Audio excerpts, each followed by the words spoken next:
Shalom, shalom, mes bien-aimés dans le Seigneur, partout où vous êtes, que la grâce de Dieu soit avec vous. À ce jour, je vais continuer avec notre série d'enseignements sur la foi, Faith Talk. Nous voulons parler de la foi.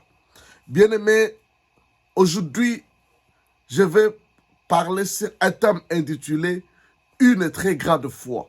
Une très grande foi. Bien-aimé, tu as besoin d'avoir une très grande foi.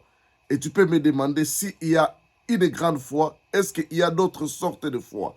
Bien-aimé, il y a la foi faible, il y a la foi petite, il y a la foi forte, il y a aussi une grande foi. Et nous en parlerons de toutes ces sortes de foi. La foi faible, la foi petite, la foi forte et la grande foi. Alors aujourd'hui, je vais parler de la grande foi.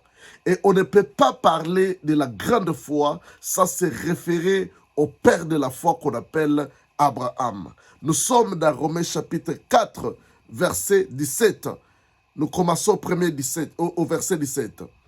La Bible dit ce qui suit. J'étais établi père d'un grand nombre de nations. Il est notre père devant celui auquel il a cru. Dieu qui donne la vie aux morts et qui appelle les choses qui ne sont point comme si elles étaient. Espérant contre toute espérance, il crie et devint le père des grands nombres de nations selon qu'il avait été dit. Telle sera ta postérité. Et s'affaiblir dans la foi, il ne considérait point que son corps était déjà usé, puisqu'il avait près de son temps et que Sarah n'était plus en état d'avoir des enfants. Il ne douta point par incrédulité au sujet de la promesse de Dieu, mais il fut fortifié par la foi, donnant gloire à Dieu. Dans ce texte, nous voyons l'homme qu'on appelle Abraham. Et pour connaître une grande foi qu'il avait, c'est par les caractéristiques de celui qui a une grande foi. Bien-aimé dans le Seigneur, tout le monde peut dire qu'il a la foi. Oui, tout chrétien, tout enfant de Dieu a la foi. Parce que tu ne peux pas parvenir au salut sans la foi. C'est par la grâce que nous sommes sauvés au moyen de la foi. Mais la foi a des dimensions. La foi peut être à une dimension faible, à une dimension petite, à une dimension grande. Il peut être à une dimension forte. Alors, il faut savoir quelle est la dimension que tu as dans la foi. Parce qu'il y a les gens qui opèrent dans de grandes dimensions et tu te demandes comment celui-ci peut faire de grandes choses. Moi, j'utilise le même nom de Jésus, mais je ne vois pas des effets. J'utilise et je prie comme lui prie, mais je ne vois pas les effets. Et il y a des gens qui font seulement de petites prières au nom de Jésus-Christ et il y a des résultats. Tout réside au problème de la foi. Si vous vous souvenez de l'homme de Pierre, quand les gens étaient étonnés du miracle du paralytique, dans Actes chapitre 3, la Bible dit que les gens étaient étonnés, ils se demandaient comment ces gens ont fait pour faire que cet homme soit guéri. Et Pierre a dit ceci, ce n'est pas parce que nous sommes pillés, ce n'est pas à cause de notre sainteté, mais c'est par la foi dans le nom de Jésus-Christ que vous voyez cet homme guéri. C'est par la foi dans le nom de Jésus. Quand tu utilises le nom de Jésus, est-ce que tu as la foi dans ce nom-là? Pour que le nom de Jésus-Christ opère des miracles, ça demande que tu puisses croire à ce nom-là. Parce que les gens utilisent ce nom religieusement.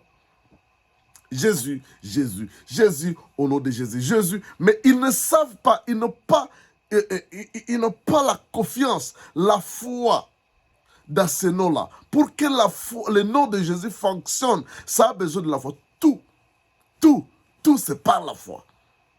Tu ne peux pas réussir dans ce royaume sans la foi. Tu ne peux pas réussir la vie chrétienne sans la foi. Tu ne peux pas avoir des résultats. La Bible dit que c'est par la foi que les anciens ont eu un bon témoignage, ont eu un bon témoignage. Pour avoir des témoignages vivants dans ta vie, tu as besoin de la foi. Bien-aimé dans le Seigneur, la foi est the foundation, c'est la fondation. Alors, comment reconnaître une très grande foi? Quelles sont les caractéristiques d'une très grande foi? Là, dans Romains chapitre 4, verset 17, la Bible dit « J'étais établi Père de grand nombre. Il est notre Père devant celui qui l'a cru, Dieu qui donne la vie aux morts et aux vivants. » La grande foi croit en Dieu qui est capable de donner la vie aux morts. La grande foi croit que Dieu peut donner la vie à ce qui est mort. Ça, c'est la première caractéristique. Il a la confiance, il est persuadé, il est convaincu que Dieu est capable de donner la vie aux morts. Il est capable de donner la vie à ce qui est mort. Ça, c'est la première caractéristique d'une grande foi. Une grande foi ne doute pas. Une très grande foi croit. Et il croit à Dieu qui est capable, que Dieu est capable d'appeler les morts à la vie. C'est-à-dire, tu te retrouves dans une situation morte. Tu te retrouves devant un mort. Et tu crois que Dieu est capable de donner la vie aux morts. Vous savez, la mort, c'est quoi? Souvent, dans notre vie, quand on te dit que tu peux prier pour un malade et tu peux croire qu'il sera guéri, mais quand on le déclare mort, souvent les gens s'arrêtent là-bas et le docteur vient de dire qu'il est mort. Mais quand la personne n'est pas morte, et tu peux dire que non, ok, je crois que Dieu est capable, même si le docteur a dit ça ne va pas, mais continue à croire, Dieu va le guérir. Mais quand on te dit que nous avons fait tout ce que nous pouvons faire, mais on n'a pas pu, l'homme, nous le déclarons mort. C'est là où s'arrête la foi de plusieurs. Mais une grande foi croit que même si la personne est morte, il peut revenir à la vie. Les disciples de Jésus-Christ ont ramené plusieurs morts à la vie. Jésus leur a donné le pouvoir de ressusciter les morts. Et ce pouvoir-là, nous l'avons. Tu l'as à toi. Mais est-ce que tu crois?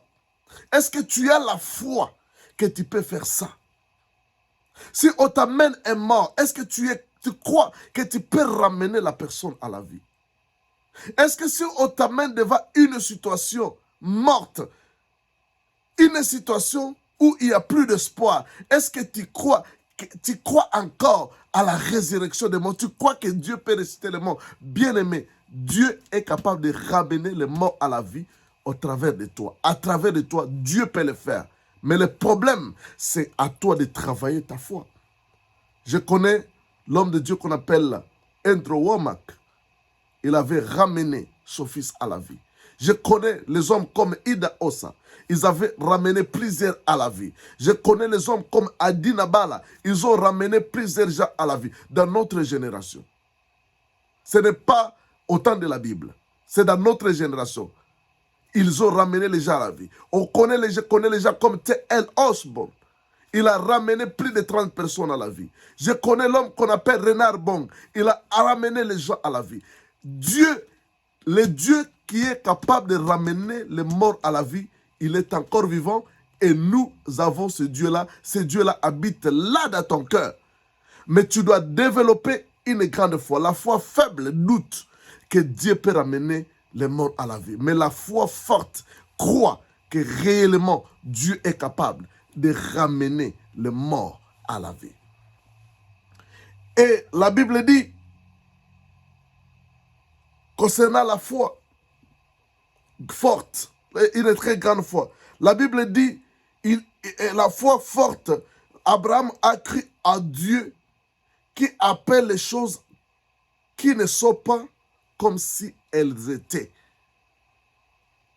Qui appelle les choses qui ne sont pas comme si elles étaient. Ça, c'est la deuxième caractéristique de la foi. La foi forte ou la grande foi croit aux choses qui n'existent pas ou appelle des choses qui n'existent pas comme si elles sont. C'est-à-dire, tu ne vois pas la chose, mais tu crois à ça. Donc, la chose qui n'existe pas, tu n'as pas encore vu cette voiture, mais tu le déclares et tu l'appelles comme si elle est là. Tu crois que tu l'as quand tu ne l'as pas encore vue. La Bible dit qu'il a cru à Dieu qui appelle les choses qui ne sont point comme si elles étaient. C'est quelqu'un qui a la foi, il appelle les choses qui n'existent pas comme si elles étaient. C'est-à-dire, tu n'es pas encore millionnaire, mais tu t'appelles millionnaire. Et tu crois que tu l'es. Avec cette attitude, avec cette grande foi, bien aimé, c'est que tu te vois, tu le seras. La grande foi croit. Alléluia. Et appelle les choses qui ne sont pas comme si elles étaient. C'est-à-dire, tu n'as pas encore atteint ce que tu veux, tu n'as pas encore eu ce que tu désires, mais tu demandes que tu l'as déjà. Tu commences à avoir l'attitude. Abraham, il était auparavant Abraham, c'est-à-dire Père honoré. Abraham veut dire Père honoré. Mais il a cru à Dieu et il a commencé, quand Dieu a changé son nom, il a commencé à l'appeler Abraham. Abraham n'avait pas posé des questions. Non, mon Dieu, je n'ai pas d'enfant. Pourquoi tu peux m'appeler Abraham? Tandis que le nom Abraham veut dire Père de la multitude. Moi qui n'ai pas des enfants, comment tu m'appelles Père de la multitude? Il a appelé les choses qui ne sont pas comme si elles étaient. C'est-à-dire, Abraham, il est allé dans les quartiers, il est allé dans son village, et il a commencé à dire aux gens, désormais mon nom ce n'est plus Abraham, c'est-à-dire Père honoré, mon nom c'est Abraham, c'est-à-dire Père de la multitude. Et les gens pouvaient se moquer de lui parce qu'ils pouvaient dire, mais tu n'as pas même un enfant, tu n'as pas même un. Et comment tu t'appelles le Père de la multitude? Il a appelé les choses qui ne sont pas comme les choses. Il a appelé, laissez-moi voir comment la Bible formule. Il a appelé les choses qui ne sont point comme si elles étaient. Il a appelé Père de la multitude, quoique il n'avait pas même un enfant. Verset 18. Espérant contre toute espérance. La grande foi espère contre toute espérance. La grande foi espère à ce qu'on ne peut pas espérer. C'est-à-dire, ils s'attendent à des choses qui sont presque impossibles. L'inespérance, c'est-à-dire quelque chose espérant contre toute espérance. C'est-à-dire, tu crois à ce qu'on ne peut pas croire. Cette grande foi, c'est ce que Pierre avait manifesté à un instant, quand il avait marché sur les eaux. Quand Jésus lui avait dit, viens, marche sur les eaux. Donc,